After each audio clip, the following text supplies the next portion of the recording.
Hi guys, it's Mr. Yaksik here. Today we're going to go over comparing fractions, telling which the fractions are greater than, less than, or equal to each other. You see here we have 1/4 and 2/3. And there's a couple different strategies when you're comparing just two fractions. The first one I always say to look for is just using those benchmark fractions. Like, for example, if you think about 1/4 and you think about 2/3, I know that 1/4 is less than a half, and I know that 2/3 is greater than a half. So 1/4 has to be less than 2/3. That's a really great strategy to use.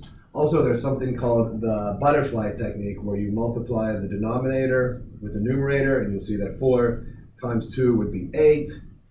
3 times 1 is 3. So that proves also that 1/4 is less than 2/3. But the real skill I want students to be able to do is to find equivalent fractions for 1/4 and 2/3 that have the same denominator. Because the denominator tells you the size of the pieces of the fractions that you're working with. And if you're working with the same denominators, all you have to do is look up at those numerators and you'll be able to see which is less, greater than, or equal to. This is going to come in handy when we have to order more than two fractions, because then you're going to have to find like denominators for at least 3 fractions.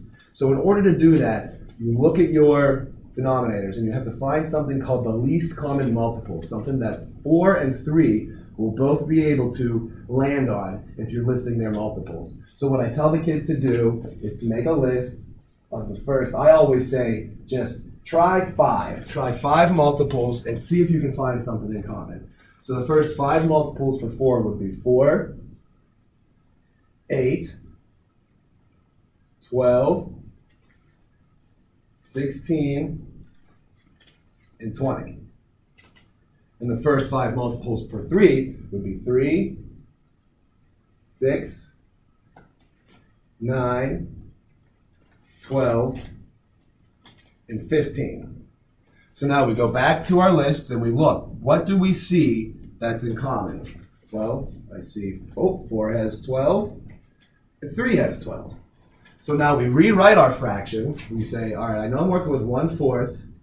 How many 12ths is that equivalent to? I draw my circle. I'm working with 2/3.